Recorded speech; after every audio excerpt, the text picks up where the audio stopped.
We were listening to one of these Clubhouse talks about, how to write a successful book. And the person's main advice was to become a celebrity. They're like, well, the trick is you got to get famous. Like, yeah, I mean, Taylor Swift can get out of parking tickets, but that's not like the easiest way to avoid them. Yeah, no problem. Just be famous and then write the book. April is the author of an incredible book called Obviously Awesome. It's about product positioning. It came out about 2 years ago in 2019, and I think I must have read it shortly after that. And since then, I've heard it recommended more than almost any other book in the entrepreneurship space. The book is so uniquely designed. There's almost no introduction. April's just like, I know how to do this. If you believe it's important, I'm going to tell you. Here's how the idea of the book came around. I had spent 25 years VP marketing. I was like, you know what, I think I'm done. And so I switched gears to consulting. And I settled in on positioning as my thing. And then once I figured that out, I started teaching it to people. I was doing a class at University of Toronto. I was doing another one at University of Waterloo, which is the big tech school up the road where I graduated from. And then I started doing a class for a bunch of incubators. And then I had my consulting business. And so I'm doing like these endless coffee meetings and trying to like in an hour explain, here's how you do it. Step 1, step 2, step 3. I'm having to do this thing at the front end of my sales where I'm kind of teaching people what positioning is and why they should care. And here's my methodology. And if you hire me, here's what we're going to do. And that was a hard story to tell. And so I had this idea, you know what, I should write this book. And it's going to accomplish 2 things. One is when people come to me and they're like, hey, we think we got a positioning problem. Maybe you could help me. I could say, look, if you read this book, it'll tell you exactly what we're going to do together. And you're either into it or you're not. And if you're into it, you can hire me. And if you're not, whatever. And for all the folks that can't afford to hire me or don't want to hire me or whatever, they can just take the book and do it themselves. So I'm like, this is going to be good. And I also figured it had to be a book. Like I tried to blog my way through it and it was too big for a blog. And I thought, nah, it kind of needs to get packaged up into a book. So that's what I was going to do. You said that when you were writing your book, nobody truly understood what you were trying to do. And you got so much bad advice. How were you viewing it as a product? What did you want it to achieve? And what was some of the bad advice that you were hearing? I never wrote a book before. So I'm going to call people I know that have written books and ask them how to do it. And this is where the bullshit advice came. They come and they'd say, well, the first thing you need to do is get an agent, help you write a book proposal, and they're going to shop your book to publishers. And I'm like, okay. And so how does that work? And then I'd talk to somebody else and they'd say, oh, I didn't do that. I didn't have an agent. I just went straight to the publisher and sold my book that way. Oh, okay. Well, how's it work going to the publisher? Well, you get a warm introduction from someone, but you got to have this book proposal. And there's a very specific way you got to write it, And then I started having all these conversations with publishers and they were like, so let me get this straight. You want to write a book about how to do positioning. And I'm like, yeah, that's what the book is about. It's a book on how to do positioning. And they're like, hasn't anybody ever written a book about positioning before? I'm like, yeah. Yeah, actually, there's lots of books about positioning. In fact, there's one big book. It's this one. I keep it on my desk. It's called Positioning, The Battle for Your Mind. It sold 1 million copies. It's the book you learned in marketing school. Everybody's read this book. But you know what this book is? This book's an idea book.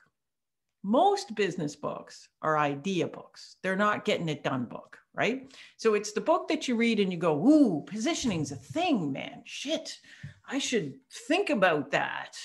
Wow. And it doesn't give you one little word in here about how to get it done. So the publishers were all like, well, this book's already been written. So what's your book? And I'm like, my book's the book about how to do it. And they were like, that doesn't sound like it's going to sell a lot of copies. Like, how many people actually do positioning? And I'm like, lots of people, like CEO of every startup, marketing person, product people, lots of people. And they're like, that sounds kind of like why don't you do a book? And then they'd always want me to write another book, right? They'd be like, why don't you do a book on how to position your life? That'd be great. And then if we could sell one to everybody, whoa, that you should write that book.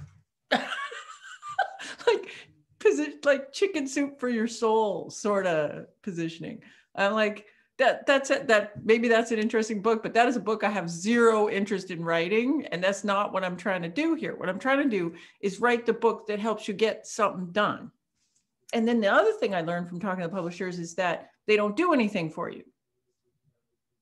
Like nothing. Like, like nothing that you can't do yourself. They'd be asking me like, so how are you going to market this thing? And I'm like, well, I'm a vice president of marketing. Like I got the marketing plan. That's no problem. So I give them my big whole plan, but they're idiots. Like they don't even know what a good marketing plan looks like. So I'm giving them my marketing plan, which is excellent, I must say. And they're like, how many followers do you have on Twitter? They literally asked me that. And I was like, these people are idiots. Like they don't know. And then I'm like, so wait a second. I'm marketing, you're not marketing. So what do you do? And they're like, we produce the book. We give you an editor, we put the cover art, we do the layout, and then we market it. And I said, well, you're asking me about my mailing list and everything else. So what do you mean when you say marketing? And the guy says, well, we just get it in the bookstore. I'm like, that's not marketing, that's distribution. I'm like, okay. And by then I had already been talking to hybrid publishers and other people. And I was like, I'm going to do all the marketing myself. I can pay somebody to do distribution in a bookstore if I even want to bother doing that. I could pay someone to do that. And I can pay someone to do all the other stuff. So why am I giving you a cut and the agent a cut and everyone a cut? And oh, by the way, then they'll throw in these things. Oh, by the way, like you're essentially selling the book to us. So you don't own the book. So you don't actually get to make decisions. So I'm like, so how do we decide on cover art? And they're like, there's no we in that. We decide cover art. We might show it to you. And if you really hate it, we might listen to you, but it's our decision. So, so I come and I'm like, I got this idea for how I want the interior to look like. No, April. We know how to do that. We will do that. We will make those decisions. You go over there and think your positioning thoughts. We're the experts here on the book thing. So anyway, so that whole thing just drove me crazy. And I was like, none of this sounds like good advice. This sounds like how you sell a fiction book. I think this is fiction books. And I think that publishers spend the vast majority of their time on fiction books or idea books, but they don't know what to do with a book like my book. I had the same experience when I talked to publishers. They sort of gave me this negligible advance. They told me I was going to have to do all the work. And then they also told me I was going to have to double the word count to make it look like a real business book. And I was like, you want me to make my book slower to read to deliver the same value? Yeah. I treated this thing like a product. I was like, okay, I'm making a product. Who's my product for? Oh, it's for CEOs of tech companies. Well, I better go talk to CEOs of tech companies about, how they do book stuff. So I know lots of CEOs. So I had 50 interviews with CEOs. And I said, what are you reading these days? How'd you pick that book? They say, oh, my friend was talking about it. Everyone says that. How does a CEO of a tech startup pick a book? My friend was talking about it. So I'm like, okay, word of mouth, super important.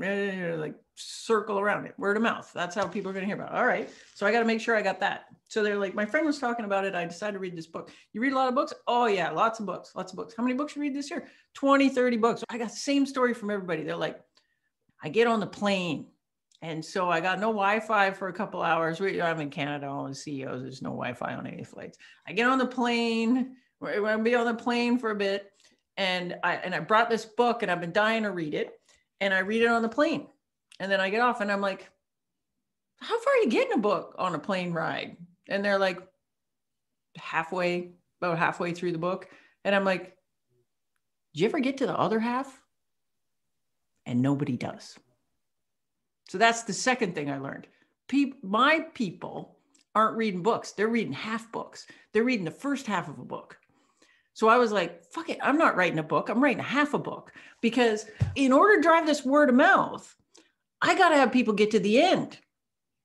So in order to have them get to the end, I need to write a half a book, not a full book.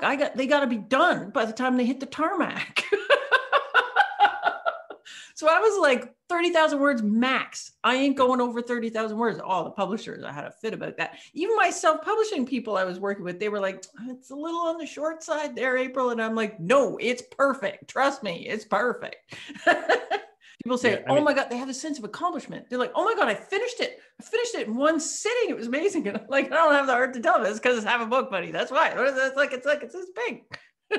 then I made all these decisions about skimmability, right? Like a lot of people told me, well, I skim through to the good bits because all these books are full of a lot of filler. And I'm like, all right, not this one. You're getting no filler. And if there's anything that you could skip, like a case study, I'm going to put it in a different color so you know you can skip it. So if you're really in a rush, you can skip the case studies and just go to the stuff. And then I'm going to make it like a magazine so you can skim it. I was like, that's what this book needs to be. In-flight magazine, man. We're going to be in-flight magazine, cover to cover. We're going to get that shit done in 2-3 hours, get to the end of the book. So based on those interviews, I decided this was the product that I needed to produce. And nobody got that, right? Like there's all this, a book's gotta be blank that just drove me crazy, right? Like a book's gotta be 60,000 words. I'm like, who came up with that? Do you know why they say that? The book publishers? You know why? Because right? they have no understanding of data and they don't actually test anything. So they just go with tradition. No, yeah. And you know why it's tradition? Like they don't even know why they say it, but here's why they actually say it. They say it because they think that people buy books by walking into the bookstore and going to the stacks and saying, this one looks interesting, the red one. And the font has to be big enough. It has to be big enough. The spine has to be big enough to stand out on the stack. I had a book guy tell me this. Yeah, it's hilarious. So in my research, not a single person said to me, oh, I wandered into the bookstore, stood in the marketing books, business book section and went, that obviously awesome orange one there. Yeah. No, they're getting it word of mouth, right? So my people don't care what the cover looks like. My people don't care, they don't care about any of that stuff because they're getting it because their friend recommended it. They're looking for it online. They're ordering it online. In the end, I didn't even bother doing physical distribution because I thought it was pointless because I didn't hear anybody tell me they walked into a bookstore to buy a book ever. So I said, fuck it, I'm not going to do physical distribution because my people don't buy like that. Yeah, it's like the book's meant to solve a problem, right? And if you're building it to go through recommendations, people recommend it because someone has a problem. I don't go out on the streets and shout about obviously awesome, but whenever I talk to a founder and they're having a certain type of problem, I'm like, aha, this is the solution to your problem. You have to read this book.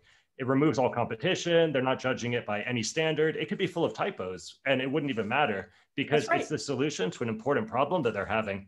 They received the value in 2 hours, like you said, because you made it short. You were very respectful of the reader's time.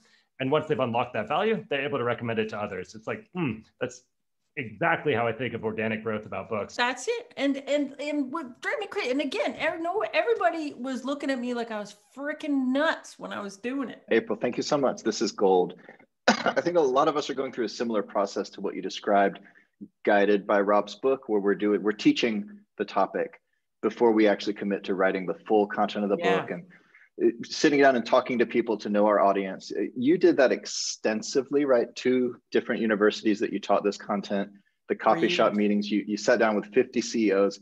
I think maybe a lot of us are wondering, like, how much is enough? I don't think I needed to do 50 interviews. Like I probably could have stopped. Like if I look back on it now and I think of what I learned, like I probably started seeing the patterns after 10, 15, right? Like, and the rest of it was just validating it. And it was one of these things that I'm interacting with all these CEOs anyway. So anytime I've got a CEO in front of me, and we're having coffee or whatever, I'm like, yeah, I'll take coffee with you, but you got to say 15 minutes at the end. I'm going to quiz you about books. I was also at the time looking for case studies that I could bring into the books. You'll get to a point where you'll start hearing the same questions over and over again. So at the beginning, when you start teaching stuff, you just suck at it. Like the first few times I tried to teach stuff, I just sucked. So I get to the end of the thing and everybody's like, wow, that was fantastic. Yeah, it was great. And then just, and then some guy come up to me and say, that's awesome. Like, so what's positioning again? And I'm like, oh my God, I totally failed. So the first few times I taught, it was just like disaster. And then you learn that, but eventually you get to this thing that's pretty good. But you start seeing the patterns in what questions people are asking. And then you got to decide, are they asking that question because they didn't understand something, Or is that just the natural question to ask? And do I need to pull it into the material, or do I need to leave that question unanswered? And that didn't occur to me until I started teaching it. And then it was like, oh, people think trends and markets are the same thing. Shit. If I was to rewrite the book now, there'd be a bunch of stuff in there I'd make way clearer, because I can see where people are getting jammed in the book. But I knew I had the major stuff covered. So I think when you get to, if you're teaching, if you get to the point where you're getting the same questions over and over again, people are getting the gist of your thing. You know, the questions you're getting are smart and not like, so say it again. You know, like, then I think you're good. Hopeful and encouraging. I appreciate it. Yeah. I like to think of it, and this is the same for both product customer development and also books. It's like I'm trying to get a mental model of the customer, the reader's like fears, concerns, goals, objections, decision making. Yeah. In the same way that when you're giving a present to your best friend, you can sort of anticipate what's going to delight them because you understand their life. Whereas if you're buying a gift for a stranger, it's a complete gamble, right? So you give them something generic and they're like, it's fine, but they don't love it. And for a book, they're not going to recommend it. If anyone hasn't read Obviously Awesome, basically the big case study is kind of about cake on a stick. And it was when I was reading it, it was such a hilariously like outlandish and bizarre case study. And yet it was so perfect and so educationally powerful. When I was reading this, I was like, wow, she's taught this a lot, you know, because it takes time to find such a, the mom test metaphor was the same. I went through a dartboard metaphor, a gift giving I went through a bunch of metaphors, and finally it's like, oh wait, this one works for most people most of the time. That was my biggest problem at the beginning is I'm trying to teach this thing that's kind of like, you know, marketing masterclass shit. Like, you know, experienced marketers don't know how to do positioning, and they don't even know how to think about positioning. And I'm trying to teach it to CEOs that they don't got any background in marketing at all. And I found that anytime I tried to start with a technical example, because they're techie people, they get all stuck on the tech, right? So I was like, shit. And they're like, yeah, but what database was it? What platform was it running on? I'm like, that's not the point. So I was like, shit, I got to get something that's all the way out of tech. And the first analogy I came up with was this cake versus muffins. And I had this moment of epiphany at the freaking donut shop. So I'm in Canada, right? And we have Tim Hortons. It's a big donut shop. And so I'm getting coffee and a muffin for breakfast. And Tim Hortons has this big display, and it says, try our new double chocolate caramel muffin. And I'm like, that is not a muffin. That is a piece of cake, man. And you're making me feel good about eating it for breakfast because you are positioning it as a muffin. And that got me. And then, so for a long time, I used that as an example, right? Muffin versus cake, same freaking thing, right? I just position them differently. And so because I position them differently, if it's breakfast, I'm competing with bagels and healthy muffins and whatever. And if it's dessert, well, I'm competing with cakes and tiramisu and ice cream and whatever. These two things are totally different. And so I started using that as the example. Whenever I go into a coffee shop, now I'm thinking about this thing. And so I go into the Starbucks and I'm like, this cake pop thing, that's perfect. Because I had already been doing this cake versus muffin thing. But one day I'm standing in Starbucks and I'm like, cake pop. It's amazing. It's amazing. Yeah. And that's why the book works. Like sometimes I read these books by a really credible person and I can tell that they never taught it and they never beta read it and they never checked it. And they fall into this curse of knowledge, or the knowledge doesn't cross the air gap. Like they have the knowledge, but they're not delivering it in a way that reaches people. And you did such a great job of making your knowledge accessible. So we got a question from Teresa in the chat. Did you plan a big launch? What was the launch strategy? You mentioned it was genius. If you're willing to share any of that, that genius, we'd certainly love to know. So launch is my specialty, man. And so I've done so many product launches because this is my jam. I'm the VP marketing. Like I know how to launch stuff. And so everything I did, I treated that book marketing plan just like it was a product. And I ran you're going to laugh. I ran the IBM product launch playbook on that. I didn't even run a startup product launch playbook on it. I ran the full IBM. At IBM, when you're launching a product, they do not give a shit about the launch day. This freaked me out when I first went to IBM. I was like, no one cares about the launch day. Because I'd be like, what day is the launch? And they're like, who cares? And so how IBM does it is launches are a year-long thing. And so when you're planning a launch, there is pre-launch, pre-launch, launch, but who cares about that? There's something they call momentum launch, follow-on launch, and then sometimes you do this other one, which is like Rev 2 launch. And that was another thing, you know, coming back to this bad book advice I got, is everyone was like, you're going to put your book on sale and you're going to do this big push for launch day and you're going to sell as many books as you get, and then you'll get Amazon bestseller. And I'm like, how do you know, like, do you get a badge after you've been Amazon bestseller? Like, how does anybody know you've been Amazon bestseller? And it's like, no, you just have the badge for the day. And I'm like, so what is that? It's nothing. like just to make yourself feel good. So you say I'm an Amazon bestseller, like it's stupid.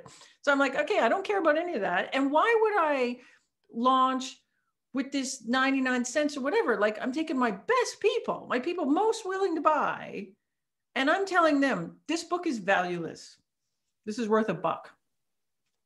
No, I'm not doing that. IBM wouldn't do that, right? Like the whole way through, I'm like, I want to launch this like big swagger IBM launch, right? So I got the pre-launch. The pre-launch is just me out there talking about shit. I'm like, I'm doing a lot of public speaking. I'm on a lot of podcasts, and I'm never on a stage or never talking to anybody without ending the thing with, hey, I got a book coming out. You should follow me on Twitter, or you sign up for my list. I'm not very good at email, but I'm like, so most of the time I was like, just follow me on social and stuff. And when that book comes, ooh, it's going to be good, you know, but that's all I was doing. So the pre-launch was I'm out there talking about position, working on my idea. And every time I'm talking about it, I'm like, book's coming. I don't know when, book's coming, but you should follow me and get on my list or whatever. And when it comes, I'll let you know. Oh, great. You know, and I get a bunch of followers. I get a bunch of people following my list, whatever. So I'm doing this kind of low key pre-launch thing. And that's going pretty good. And then I do like the pre-launch. And so the pre-launch is, I know when the book is coming and I'm trying to get my people ready for the book coming. When you're doing a product launch, you can't actually market through all channels. You got to decide what channels work for you and really double down on the channels that work. And so for me, I had been doing like a little bit of public speaking, like 3, 4, 5 talks in a year. I'd be up on stage talking about something. So I'd always done a little bit of public speaking. I'd never put much of an effort into getting on stages, but I figured if I did put an effort into, I could get on a lot of stages and that would get me in front of a lot of people. So I doubled down on public speaking and I doubled down on podcasts because I think I'm a pretty good podcast guest, you know? So I was like, and again, I'd never put any effort into getting in on podcasts. So I thought, well, if I put an effort in, I could probably get on a lot.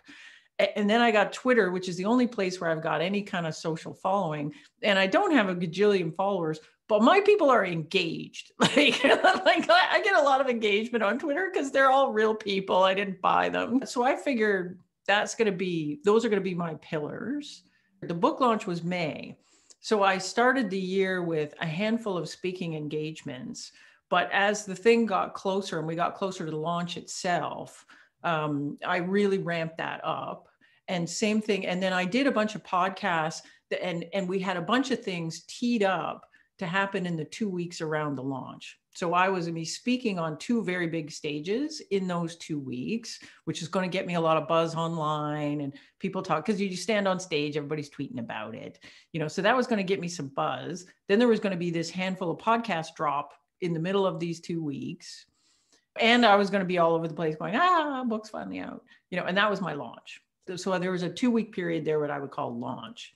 And so I sold a couple thousand books in those 2 weeks, which I considered kind of a win because all the people kept telling me like most business books sell 2,000 books period. And I sold 2,000 books the first week. So I'm like, okay, this is going all right.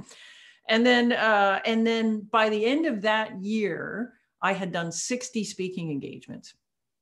This pre-COVID too. That's me getting on a plane, flying somewhere. The more you stand on a stage, the more people ask you to stand on a stage. And so and same thing with podcasting. The more podcasts I did, the more people asked me to be on podcasts. And so the thing just snowballed, like it flywheeled way more than I thought it would. And so that got me everywhere. Like 2019, like it was hard to go to a conference and not see me standing on stage somewhere. like I was like everywhere.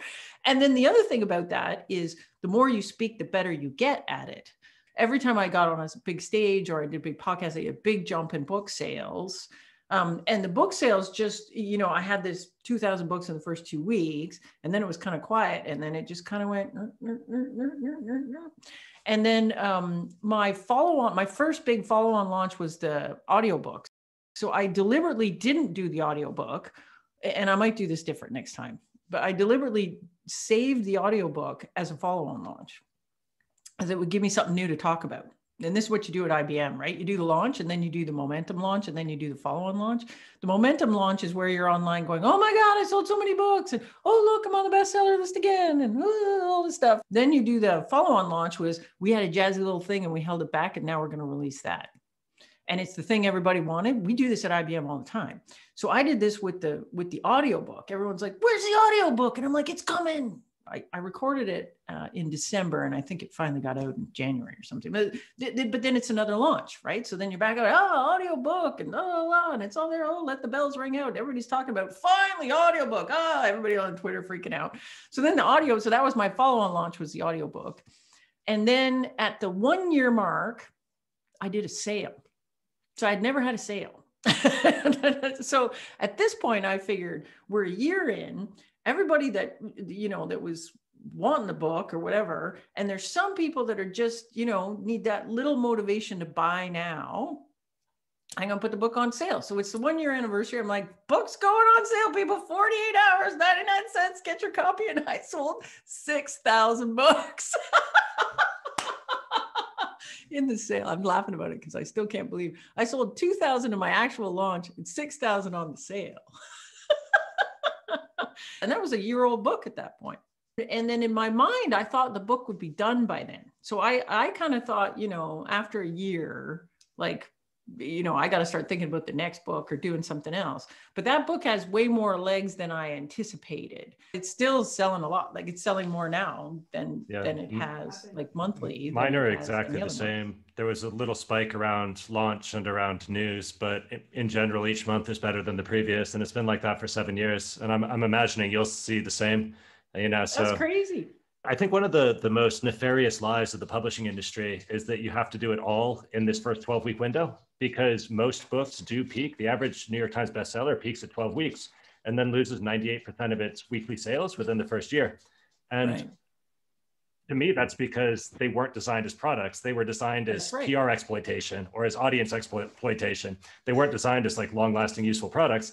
And so when someone like you comes through with an entrepreneur's and a product's mindset, it just breaks all the rules of the publishing industry. They're rare in terms of books, but they're common in terms of like raw numbers of occurrences. There's lots of people who approach books like this, and their numbers just break all the rules. It's incredible. And it's so cool. I'm so happy that you're getting that result, because it's well-deserved. And I suspected that would happen when I first read your book. One of the things that everybody told me that I kind of believed and I shouldn't was nobody makes money on books. Right. And no wonder they don't make money on books, because they're giving a slice to their agent, a slice to their whatever, and then they're launching them in stupid ways. And I'm like, no wonder nobody makes money on books. But I never thought about the cash end of it. So I was never thinking about the book as a revenue stream. So I always had this idea, like the book was going to be my little gift to the universe, but then it was also going to be this tool for me in my business. And when the results for me, so I got to the end of the first year and I was doing my taxes, and I had never been paying attention to how much this book was actually making. And my accountant says, what about that book? Like, you made some money off that book. Like, you should, you got to show me, we got to include that in your taxes. I'm like, yeah, we should. So I was forced to go through and pull all the stuff. And so I had May to December, and I think the number was like 40 grand or 50 grand or something. I didn't want to give it away for free because I believe there's great value in the book, but I don't want to make it expensive either. And, and I'm looking at your book and I'm like, my book's too low. I should have put the price up. And even now I'm like, why am I not putting the price up right now? I should put the price up right now, because now anybody coming to get it, it's word of mouth, and they don't care if it's $17 or $25. And so I didn't price it that way, and I should have. I wish I had charged more. Well, you still can. I started mine I should put it up. expensive. When I first launched, I charged $30 for it, even as a pre-order. Sometimes people in the pre-orders and the early access, they feel like they need to discount furiously. And my view is the opposite, because I want the most passionate readers to be the earliest readers. And so I want it to be more expensive at the beginning so that the people who really care read it first, because that creates your foundation of evangelists and your seed audience and your recommendations and your early reviews. And then later, and originally also, I thought mine was going to be incredibly niche. And I was like, well, I'm only going to sell like 10 of these, so I may as well charge $30. And then as it became more mainstream, and especially when it started being required reading for students and universities, I was like, okay, I feel a bit mean that it costs, this much money. So then I dropped the Kindle price. And once that was dropped, I had to drop the PDF price to match it. But yeah, I mean, if you're solving a problem and if you're respecting people's time, like what do these people value their time at? I didn't spend too much time thinking about pricing strategy, and I wish I had of. But flip side of that is the impact of that book on my consulting business has been way beyond what I could have anticipated, like way beyond. The bulk of my business comes inbound. There is nobody that comes to me looking for help that hasn't read that book. Everybody's read it. So you no longer have to haggle, right? By the time they contact you, they're already sold. Already sold. And so I like doubled my rates. I'm booked up months and months in advance. Like it's really hard to get on my calendar now. And then 2020, I doubled that. And then 2021 is shaping up to be kind of nutso year over here on the consulting side. And so it's been amazing for that, like just amazing. Like, and I expected it to be good for business. I didn't expect it to be totally transformational on the business. Like April, this is something that I don't quite understand. There are so many people that claim books don't make any money, but everyone says the same thing, that it's just such an incredible tool in terms of inbound marketing. How come that this isn't common knowledge? And in fact, that even people like yourself kept hearing the opposite story. Well, here's the thing. It only works if your book's really good and you sell a bunch of them. And that's exactly what I was going to say. The vast majority of books. Most books are bad. Most books are bad. And they don't sell very many. So there's nothing transformational happens about it. In my interviews with the 50 CEOs, about half of those guys had written books. And none of them, they were like, yeah, it was kind of, we use it as a marketing tool for the business. Like it did nothing. Did nothing for the business, did nothing for them. They just wanted a book to have a book, right? There was no goal with the book. There was no launch plan. There was no marketing plan. It only works if like it's an effort and a project, and you got to treat it like an effort and a project. And you got to produce a book that's really good. It's not just having a book. It's got to be a good book. And then, even if it's good and if no one reads it, then you're stuck too, right? So it's got to be really good. And then you got to put in the effort to make sure people actually read it and whatever. And then you get all the cool stuff. Another confusing part about that is I think the definition of good for books is misunderstood by most people. They view good as being beautifully written and having no typos. But actually, that's not what good means for a nonfiction book at all. Good means that it impacts people's lives and gives them a meaningful outcome. It solves a problem. It achieves a goal. So it's like, this is why it's like write useful books, not write good books. Because like good gets so misinterpreted. It's such a blurry word. It's what April said earlier. She made it short because she wanted people to receive the value. And that's what it is. It's like, it's this delivery of value. And books are so special in that people give them dedicated space. They're not multitasking when they read a book. It's this rare couple hours of exclusive attention, which allows you to have a really big impact if you write it the right way. People would send me emails and stuff, or they'd tweet at me like, oh my God, I loved your book. And my knee-jerk reaction would be, hey, I'm glad you enjoyed it. And I was like, you know what? I actually don't give a shit if you enjoyed it. I want you to find it useful. Find it useful. I was like, I don't need you to enjoy it. I don't want it. This is not comedy. This is not entertainment. I don't want you to get to the end and say, oh, that book was great. Yeah, it was fun. I'm like, no, I want you to get to the end and see it was useful. And then some books you read, they're just, they're kind of an okay read. Like, but again, a lot of these books are like idea books, right? You're not supposed to do anything with those books, right? And they're supposed to be a good time. Like you read it and you go, yeah, start with why, man. yeah, I got to think about my why. And that's it. Then you put it away and you never think about it again. And a lot of people that write these best-selling business books, they're entertainers, right? They're not practitioners. They're not trying to teach you how to do a thing. They don't know how to do a thing except entertain you. And that's their job, right? Like I had one interview with a really big famous author. I'll tell you who it is if you promise not to put it on YouTube.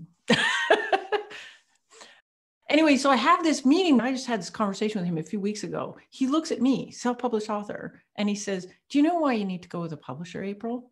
And I'm like, why? And he goes, because self-published books are terrible books. Like, you know what you could do? You could take that book that you've got now, maybe you could sell it to a publisher and they could do something with it. I'm like, I'm like, what are you talking about, buddy?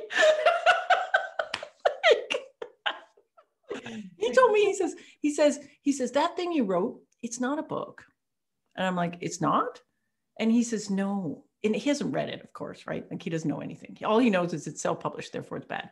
So he says, it's not a book. It's like a brochure. It's like a brochure. Like you wrote it for your business, right? Like people shouldn't write books like that.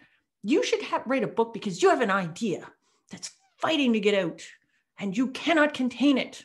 And it needs to live in the world. And I'm like, and that's where this idea book comes from, right? And if knowing that, you can go back and read any of his books and go, I get it now. I get why this is such a hot mess.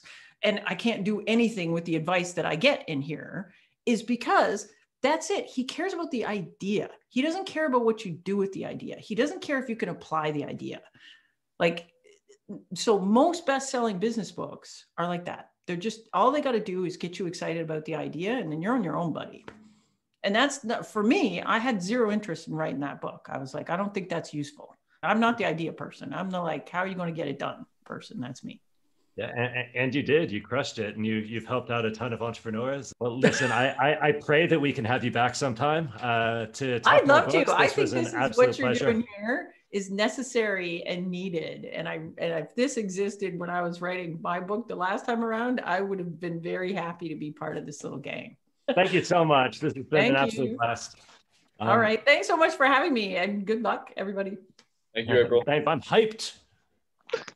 And I swear, like I did not prepare her with that. That's like her unprompted opinion. Sure. By the way, do I pay her right now or like afterwards? I really liked how she talked about the like oversaturation of idea books. There seems to be so many idea books, and I've never really thought about it that way. You don't need more of that. You need more useful books. I like that. Mm-hmm.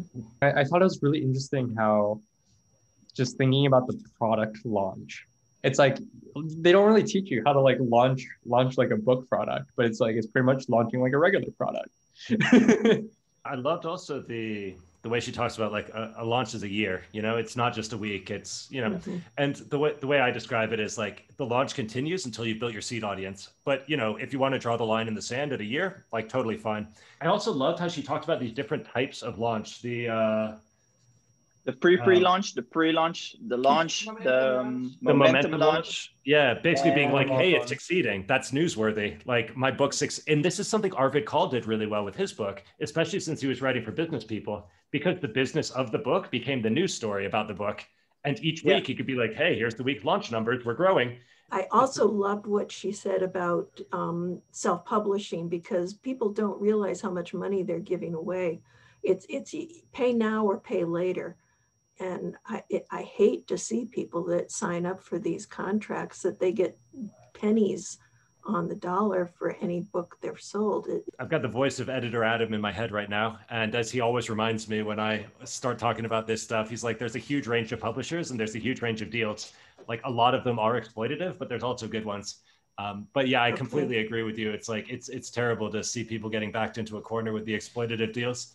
But yeah, there's good ones out there. I was just wanting to add, I'm kind of like early in my career. Now I'm sort of thinking like, oh, like how can I actually package the knowledge that I learn in a new industry into like a book, a product, something that I can have outside of work. Someone was telling me, actually, one of the community members, we were doing a call the other day, and he goes, when I read the mom test, I thought you'd kind of failed at your career, you know?